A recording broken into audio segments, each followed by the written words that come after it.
سلیم رضا 50 سے 70 تک پاکستان کا سب سے بڑا گلوکار تھا، سب سے بڑا گلوکار تھا۔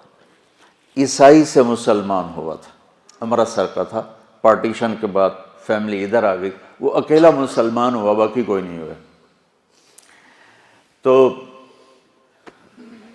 75 میں ہر فنکار کی ایک مدت ہوتی ہے، پھر کوئی اور آ جاتا ہے، تو اس کو احمد رشدی نے پیچھے کر دیا۔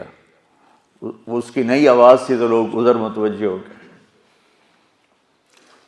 تو وہ پھر پاکستان چھوڑ کے چلا گیا کینیڈا، وینکوور، ٹورانٹو سے 5 گھنٹے کی فلائٹ ہے آگے، وہاں 83 میں اس کا انتقال ہو گیا۔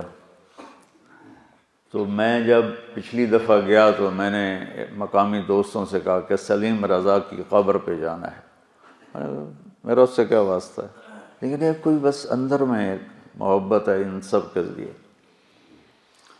تو 4 دن ہم اس کی قبر ڈھونڈتے رہے، 4 قبرستان تھے بڑے، کسی میں نہیں ملی۔ تو جس کے ذمہ لگایا ہوا تھا اس نے پھر ایک اور پرانی عمر کے آدمی سے پوچھا کہ سلیم رضا کی قبر کا کوئی پتہ ہے؟ کہاں؟ فلاں قبرستان میں۔ کہا وہاں تو میں دیکھ آیا ہوں۔ کہا وہ سلیم رضا کے نام سے مدفون نہیں ہے، وہ ڈینیل، جو اس کا عیسائی نام تھا ڈینیل، اس کے نام سے وہ وہاں مدفون ہے۔ تم جا کر کمپیوٹر والے سے کہو کہ ڈینیل کو ٹائپ کرے، تو وہ اس کی قبر کا نمبر نکل آیا۔ چوتھے دن جا کے قبر معلوم ہوئی، پھر میں نے جا کے وہاں فاتحہ پڑھا۔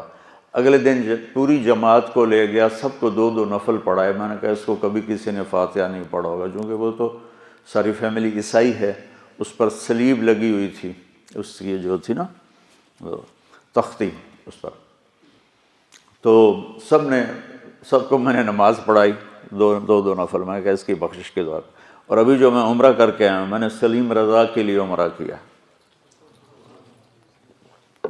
میرا کیا لگتا تھا؟ بس میرے اندر میں محبت ہے۔